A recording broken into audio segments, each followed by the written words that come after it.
Magandang araw, Ate Mona! Narito ang tagapaghatid ng mga balitang malinis at walang halong dungis. Ito ang Ate Monani News Update. Lulusong na ang mga balitang may katotohanan. Walang sinasagasaan, lahat ay pinakikinggan. Mainit na balita ay sisimulan at pag-uusapan. Kasama niyo kami sa 6 na minutong pagbabalita.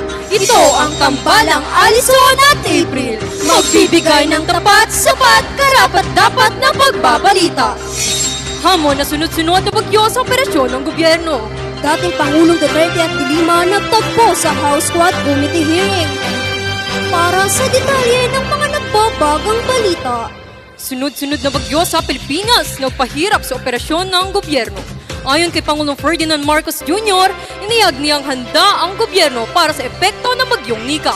Kaya nagbigay siya ng babala na ang sunod-sunod na bagyo ay maaaring magpahirap sa mga pagsisikap ng gobyerno sa pagtugon at pagbangon mula sa kalamidad. Maraming buhay at tahanan ang winasak mga nagdaang bagyo. Kaya patuloy ng paghahanda ng gobyerno upang matugunan ang mga pangangailangan ng epektadong residente. Kaya naman, hinihikayat ng bawat isa na magpatuloy sa pagiging alerto at sumunod sa abiso ng mga otoridad. Magsasagawa rin ng hakbang upang maging ligtas sa harap ng bagyo.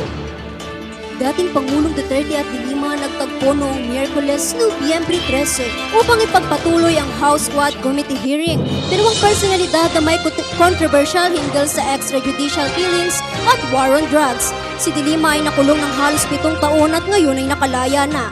Ipinaglaban din niya na pawang walang katotohanan ng mga akusasyon sa kanya noong panahon ng administrasyon ni Duterte. Itinanggi naman ng mga AIDE ng dating Pangulo ang tungkol sa reward system na ibinunyag ni Davao Police Officer Rie Magarma kung saan ito ipinapatupad para sa mga napapatay sa gera. Sa kabila ng mga maiinit na pahayag, umaasa ang publiko na mapanagot ang umano'y pag-abuso sa war on drugs at mabigyan ng katarungan ang mga naging biktima. Salamat kaibigan! Ito ang balitang pangpanahon at politika. Muli kami magbabalik matapos ang isang patalastas.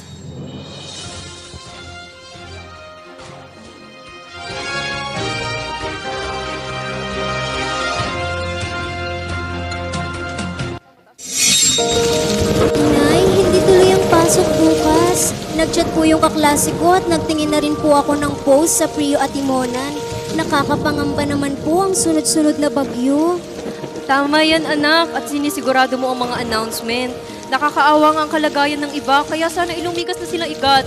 Lalo na kung malapit sila sa karagatan at gumuguhong lupa. Pero kailangan pa rin nating ihanda ang pagkain, gamot at i-charge mo na rin yung cellphone mo habang hindi pa nagba-brown out. Kaya nga, Nay, maraming salamat po at pinaalala mo. Paniguradong mawawala ng kuryente tuwing nagkakabagyo. Oo anak, yan ang iyong palaging tatandaan. Walang masama kung ikaw ay palaging handa. Ito ang boses ng katotohanan at ng inyong bayan. Kaya mga kababayan, anuman ang panahon, tag-araw o tag-ulan, palaging tatandaan, ang kaligtasan ay nasa kahandaan. Mag-iingat palagi.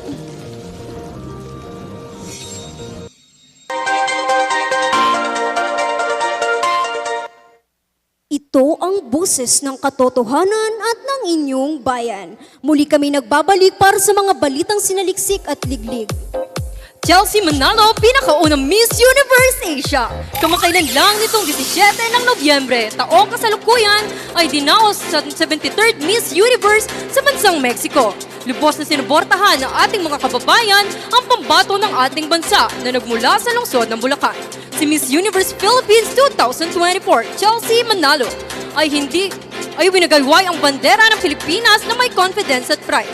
Ngunit hindi pinalad na makapasok sa top 12. Sa kabila naman nito ay nagkamit siya ng pinakaunang Continental Award na pinamagatang Miss Universe Asia. Kaya naman lubos pa rin ang pagpapasalamat ng mga Pilipino sa pagre-representa ni Chelsea sa ating bansa. Movie na Hello, Love Again, umani ng positibong feedback sa mga netizens. Nobyembre 13, 2024 nang unang ipinalabas sa sinihan at dinula ng mga positibong feedback ang pelikulang Hello, Love Again. Ito ay pinagbidahan ng tambalang Catherine Bernardo at Alden Richards. Unang araw pa nga lamang ay all out na ang suporta ng mga fans at star-studded din ang premiere night nito. Matatandaan, na ito ang sequel ng Hello Love Goodbye ni Direk Cathy Garcia Sampana.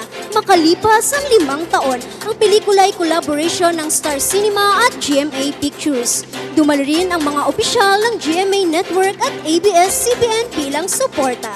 Overwhelmed naman ang nararamdaman ng dalawa sa labis na suporta at pagmamahal ng mga fans. Ito ang pagbabalita sa loob ng 6 na minuto. Muli, ito ang boses ng katotohanan at walang sinasagasaan. Malinis at walang halong dungis. At Timonani News Update. Maraming salamat po.